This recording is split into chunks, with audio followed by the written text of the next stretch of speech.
હર્ષવર્ધનસિંહ, અમારે તમારી સાથે વાત કરવી છે, જો તમને વાંધો ના હોય તો.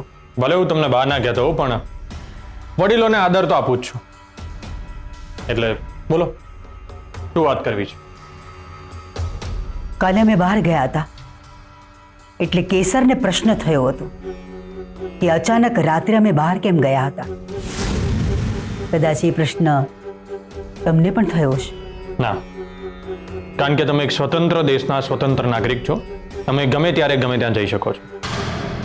અને એક દીકરાના અધિકારે હું તમને સવાલ કરું કે તમે આમ રાત્રે ક્યાં ગયા હતા, એવા સંબંધો હવે આપણા રહ્યા નથી. આપણા સંબંધોની ચર્ચા આપણે હમણાં રહેવા દઈએ અને અમે જે કહીએ એ સાંભળો. લો, શું છે? અર્જુનસિંહ અને મીનાક્ષીના ડિવોર્સ પેપર છે. ગઈકાલે રાત્રે મેં મીનાક્ષીને ત્યાંથી સાઈન કરીને લઈ આવ્યા.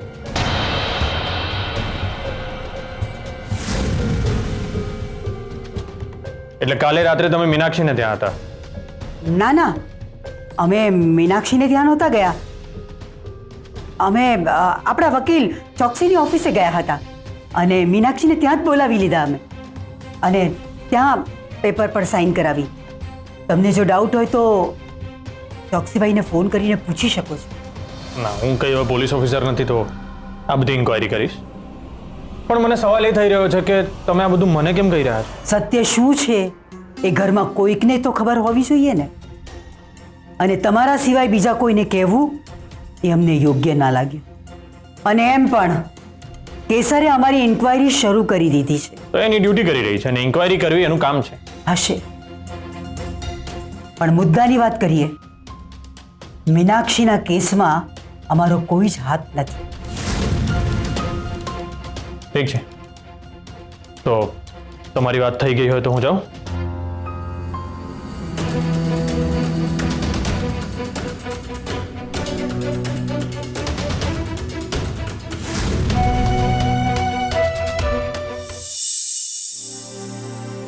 અર્જુનસિંહને લાવ્યા?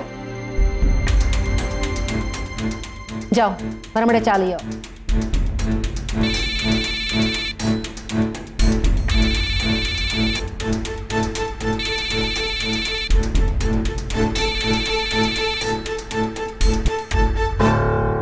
હેલો, કેવી ચાલે છે અર્જુનસિંહની મહેમાનગતિ? દિગ્વિજયભાઈ, આ હું ફક્ત તમારા માટે કરી રહી છું. બાકી અર્જુનસિંહ વિરુદ્ધ મારા પાસે કોઈ પુરાવા નથી. શાંત મહેશ્વરી દેવી, શાંત. પુરાવા ઉભા કરવા તમારા માટે નવી વાત નથી. પુરાવા તો તમે ચપટી વગાડતા ઉભા કરી શકો. દિગ્વિજયભાઈ, તમે સમજતા કેમ નથી? આ મર્ડર કેસ છે. મારા માટે એટલું સહેલું નથી. મર્ડર પ્રૂફ કરવા માટે કોર્ટમાં નક્કર પુરાવા જોશે. એ હું ક્યાંથી લાવીશ? અમને ખબર છે કે તમે પ્રૂવ કરી દેશો. અમારા નાના ભાઈને બતાવી દો કે રૂપિયા અને પાવરના જોરે શું થઈ શકે. અમારી વિરુદ્ધ જનારના શું હાલ થાય છે એ એમને સમજાવવું જરૂરી છે. ટૂંકમાં એમને પાઠ ભણાવવો છે અમારે, સમજ્યા? મહેશ્વરી દેવી, હા કે ના કંઈક તો જવાબ આપો. હા, ઠીક છે. સરસ. હવે અમે કહ્યું છે એનો અમલ થઈ જવો જોઈએ. તમે અમને ખુશ રાખો, અમે તમને ખુશ રાખીશું.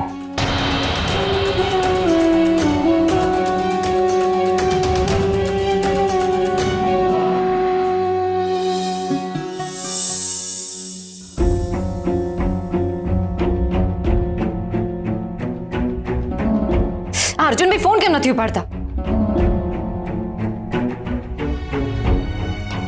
હા, અભયને ફોન કર્યો ત્યારે તો એણે કહ્યું કે અર્જુનભાઈ નીકળી ગયા છે. તો પછી ક્યાં ગયા? આટલી બધી વાર થઈ ગઈ, હજુ સુધી ઘરે કેમ ના આવ્યા? અર્જુનભાઈ ફોન ઉપાડો પ્લીઝ. ક્યાં જતા રહ્યા? ક્યાં ગયા હશે? હું આવી ગયો છું. અર્જુનભાઈ, આ શું છે? હું તમને ક્યારની ફોન કરી રહી છું. તમારે એક ફોન ઉપાડીને કહી તો દેવાય ને કે તમે ક્યાં છો, શું કરો છો? સોરી, હું કંટાળી ગયો હતો અને કોઈની સાથે વાત નથી કરવી ને એટલે ફોન ના ઉપાડે. તમારા મેડમે મને 5 કલાક ત્યાં બેસાડીને ના પૂછવાના પ્રશ્નો પૂછ્યા છે. હેરાન કરી નાખ્યો છે મને. અર્જુનભાઈ એમણે તમારા ઉપર હાથ તો નથી ઉપાડ્યો ને? ના, પણ એવા પ્રશ્ન પૂછ્યા ને કે જાણે ચાપખા મારતા હોય ને એવું લાગતું હતું. અને મારા વિરુદ્ધ એમની પાસે કોઈ પુરાવા જ નહોતા, એટલે હાથ તો કેવી રીતે ઉપાડે? એમની વાતો પરથી મને લાગતું હતું કે એમની પાસે કોઈ પુરાવા છે જ નહીં. પણ અર્જુનભાઈ, તમે પોલીસ સ્ટેશનેથી નીકળીને ક્યાં ગયા હતા? એક કામ હતું. અરે પણ શું કામ હતું? હવે અને તમે મને હવે પ્રશ્નો ના પૂછો. ઓલરેડી હું કંટાળી ગયો છું અને મારા મગજને આરામની જરૂર છે. અને એમ પણ કાલે પાછો બોલાવે છે તમારા મેડમે મને. કાલે પાછા બોલાવ્યા છે? પણ કેમ? હજી બીજા પ્રશ્નો પૂછવાના બાકી હશે, બીજું શું? અર્જુનભાઈ, તમે મારાથી કંઈ છુપાવી તો નથી રહ્યા ને? એટલે તમે શાના વિશે વાત કરી રહ્યા છો? અર્જુનભાઈ, કાલે તમે મને ફોન ઉપર કહ્યું હતું કે હું મીનાક્ષીનો હિસાબ કર્યા વગર ઘરે પાછો નહીં આવું. હા તો તમે મને સાચે સાચું કહી દો. ક્યાંક તમે જ તો મીનાક્ષીનું... મારી ઈચ્છા તો એવી જ હતી ભાભી.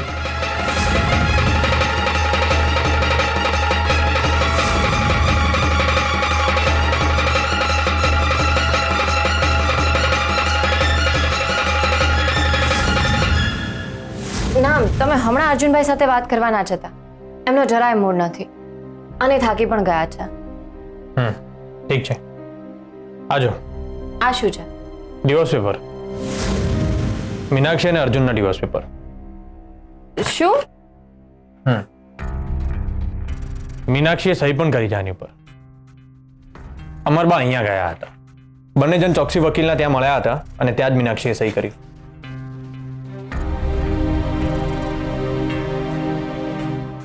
પણ આ કેવી રીતે શક્ય છે? મને તો કંઈ સમજાય નથી રહ્યું. પણ કેસર, અમરબા મને કહેતા હતા કે તું એમની ઇન્ક્વાયરી કરી રહી હતી. નોટ એક્ઝેક્ટલી ઇન્ક્વાયરી, બટ હા, મને અમુક પ્રશ્નો થઈ રહ્યા હતા જેને ક્લિયર કરવા જરૂરી હતા અને એમાં તે મારા ઉપર ગુસ્સે થઈ ગયા. પણ મને એ નથી સમજાઈ રહ્યું કે જ્યારે મેં બાને પૂછ્યું કે તમે રાત્રે ક્યાં ગયા હતા, તો એમણે મને એ જ વખતે કહી દેવું જોઈતું હતું ને કે વકીલને ત્યાં ગયા હતા. પણ એમણે તમને જ કહ્યું અને મને કેમ ના કહ્યું? અને બા અને મીનાક્ષી જો ચોકસી અંકલના ત્યાં મળ્યા હતા, મીનાક્ષી પાછી ઘરે ક્યારે ગઈ અને ઘરે ગયા પછી એનું મર્ડર થયું? એ બી એવું જ થયું હશે. પણ કે સર, અત્યારે તો આપણે ખાલી ગેસ કરી શકીએ છીએ. કોઈ નક્કર પુરાવા મળે તો વાત આગળ વધે. રાઈટ, આપણે ખાલી ગેસ જ કરી શકીએ. આપણે આ કેસના મૂળ સુધી ક્યારેય નહીં જઈ શકીએ. કેમ? બીકોઝ મહેશ્વરી મેડમે મને આ કેસથી દૂર રહેવા માટે કહી દીધું છે અને મને કોઈ બાઇક ચોરીનો કેસ સોલ્વ કરવા માટે આપ્યો છે અને આ મર્ડર કેસ પોતે સોલ્વ કરવા બેઠા છે. વોટ? તો હવે શું? મીનાક્ષીના કેસની કોઈ ડિટેલ આપણને નહીં મળે. કે સર, મને લાગે છે કે મહેશ્વરી આ બધું બદલાની ભાવનાથી કર્યું હશે. એવું જ છે. એમણે મને સંભળાવી પણ ખરી કે મારા બનેવીના કેસમાં હું તારી આડે નહોતી આવી, તો આ કેસમાં તારે મારા આડે નહીં આવવાનું.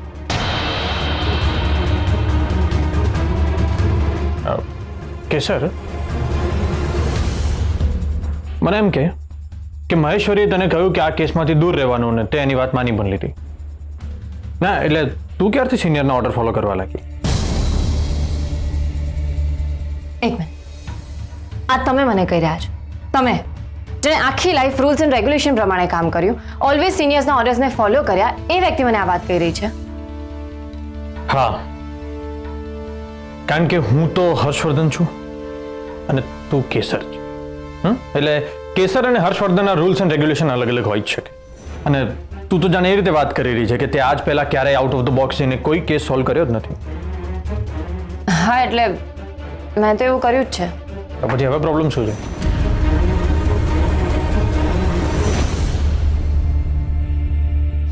સમજી ગઈ. રાઈટ, હવે હું મારા રૂલ્સ એન્ડ રેગ્યુલેશન પ્રમાણે કામ કરીશ અને આ કેસના મૂળ સુધી પહોંચીને રહીશ. ગુડ. પણ આ બધું તો ઠીક છે. મને સતત એ વિચાર આવ્યા કરે છે કે જ્યારથી મીનાક્ષીનું સત્ય બહાર આવ્યું ને ત્યારથી આપણે બધા જ મીનાક્ષી પર બહુ જ ગુસ્સે હતા. અમરબા, મોટાભાઈ, વેદિકા ભાભી, અર્જુન, તું, હું. એટલે મને સતત એવું લાગ્યા કરે છે કે મીનાક્ષીનું મર્ડર કદાચ આપણા ઘરમાંથી તો કોઈએ નહીં કર્યું હોય ને.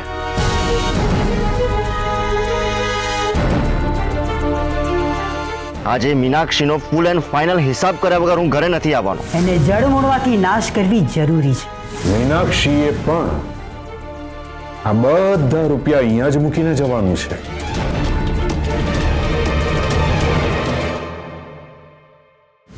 તમારા ભાઈની રોજ મહેમાનગતિ કરવાની તૈયારી કરી દીધી છે. કાલે પણ બેસાડી રાખ્યો તો, જાત જાતના પ્રશ્નો પૂછ્યા હતા, અને આજે છેલ્લા 3 કલાકથી બેસાડી જ રાખ્યો છે. સરસ. મારા ગુરુજી કહે છે દુઃખ અને સંકટના સમયમાં માણસે ધીરજ ધરવી જ જોઈએ. તમે એ જ એને શીખવાડી રહ્યા છો. આમ જ એને પાઠ ભણાવતા રહેજો. મે આઈ કમ ઇન મેડમ? યસ.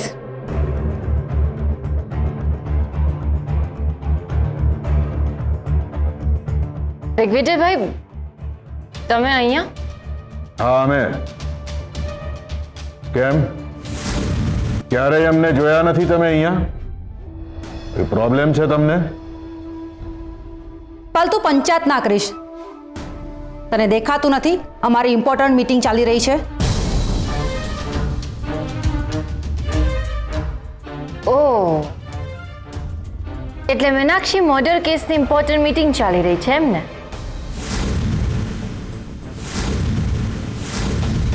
તારે કામ શું છે એ બોલ ને. મેડમ, તમે તમારી આ ઇમ્પોર્ટન્ટ મીટિંગ 5, 10, 15 કલાક ચલાવો, કોઈ જ વાંધો નથી, પણ વચ્ચે વચ્ચે થોડું બ્રેક લેતા રહો. શું છે ને કે આપણે સામાન્ય જનતાની પણ સેવા કરવાની હોય છે ને. હું અર્જુનભાઈની જ વાત કરી રહી છું. તમે એમને પૂછપરછ માટે બોલાવ્યા છે અને છેલ્લા 3 કલાકથી બેસાડી રાખ્યા છે. હા તો મારી તમને એક રિક્વેસ્ટ છે, પ્લીઝ જેટલું બને એટલું જલ્દી એમની પૂછપરછ કરીને એમને ફ્રી કરો. શું છે કે બિઝનેસ કરે છે. ગઈકાલે પણ તમે એમના 5 કલાક બગાડ્યા હતા, અને આજે પણ. તને કેટલી વાર કહેવાનું કે મારે શું કરવાનું ને શું નહીં એ તું મને ના શીખવાડીશ. તારો દિયર છે એટલે મારે મારા બધા કામ પડતા મૂકીને એની પૂછપરછ કરવાની. ના મેડમ, એવું નહીં. પણ ગેટ આઉટ.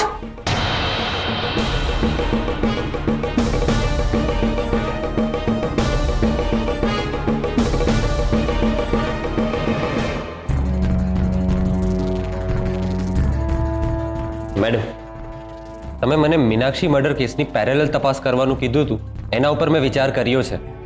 Very good. આમ તો બધું બરોબર છે, પણ છુપી રીતે આ તપાસ કેવી રીતે કરવી એ મને જણાવજો ને. હા, એના વિશે હું તમને પછી જણાવીશ, પણ તમે આ કામ કરશો ને? હા હા, ચોક્કસ.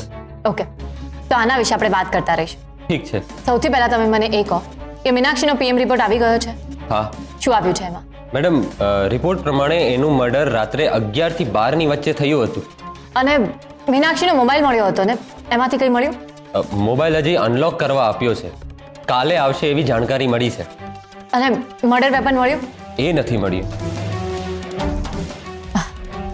સારું, તમે બસ આવી રીતે જ તપાસ કરતા રહેજો. અને હા, આના વિશે આપણા બે સિવાય કોઈને પણ જાણ ના થાય. શુભ ઉપતભાઈ.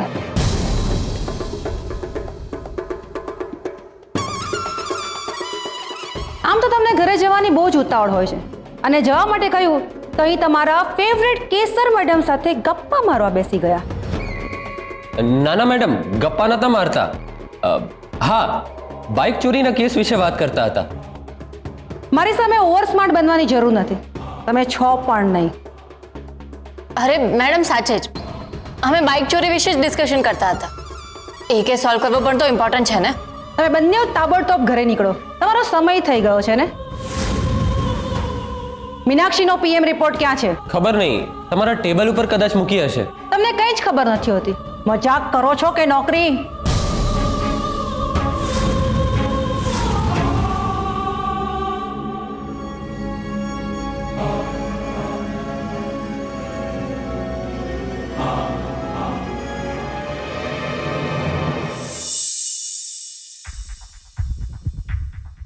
મીનાક્ષીના લીધે જો સૌથી વધારે હેરાનગતિ જો કોઈની થઈ હોય તો એ અર્જુનની થઈ છે.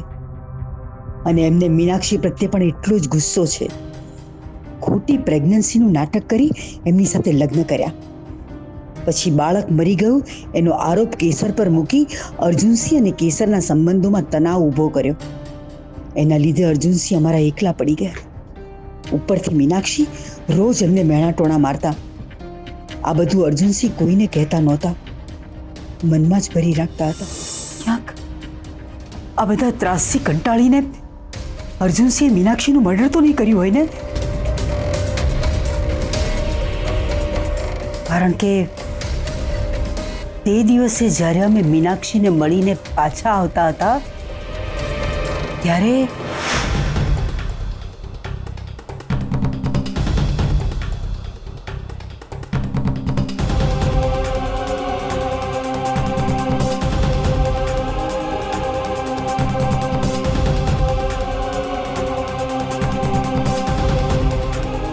અર્જુનની બાઈક અહીંયા? અર્જુન અહીંયા શું કરે છે?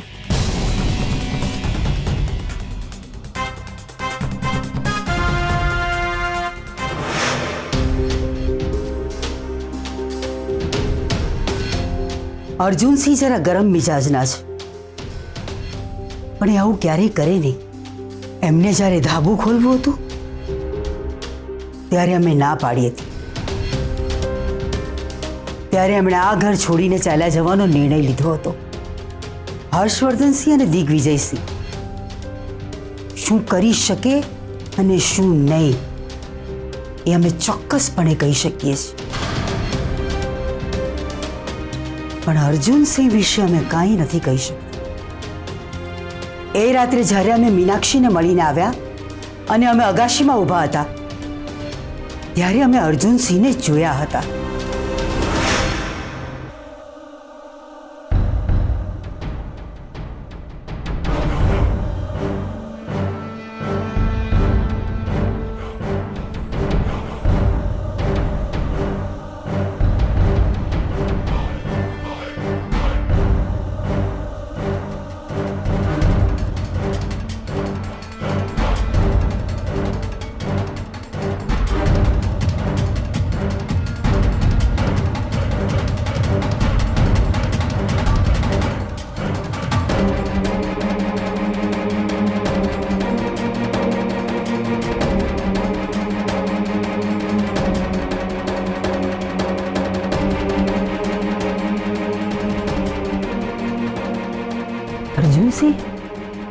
અર્જુનસિંહ અહીં શું કરે છે?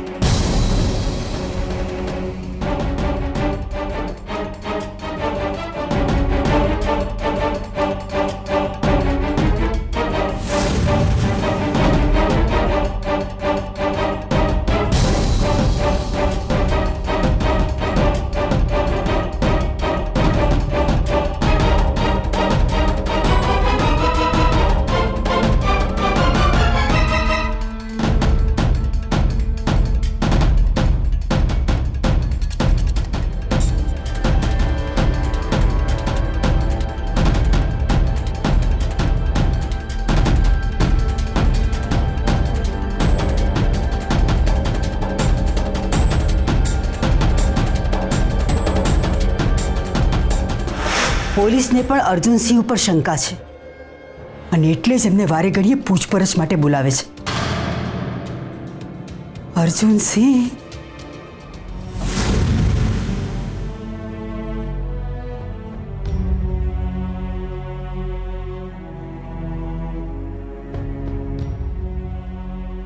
બેબી અમને હંમેશા કહેતા હતા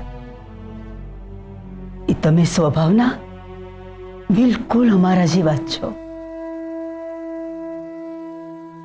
તમે ભલે અમારી જેમ ગુસ્સાવાળા છો, પણ તમે ક્યારે મીનાક્ષીનો જીવ ના લો. તમે તો એમને પ્રેમ કરતા હતા.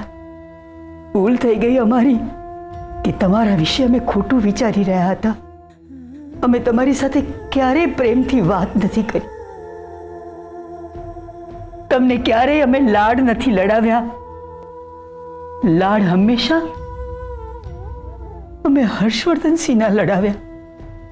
અમારા તરફથી આ બહુ જ ખોટું કહેવાય. છેલ્લા કેટલાય દિવસથી તમે હેરાન થઈ રહ્યા છો. અમે તમારી પાસે શાંતિથી બેસીને વાત પણ નથી કરી. વાત તો છોડો, અમે તમને પ્રેમથી એવું પણ નથી પૂછ્યું કે તમે કેમ છો, તમારા જીવનમાં શું ચાલે છે.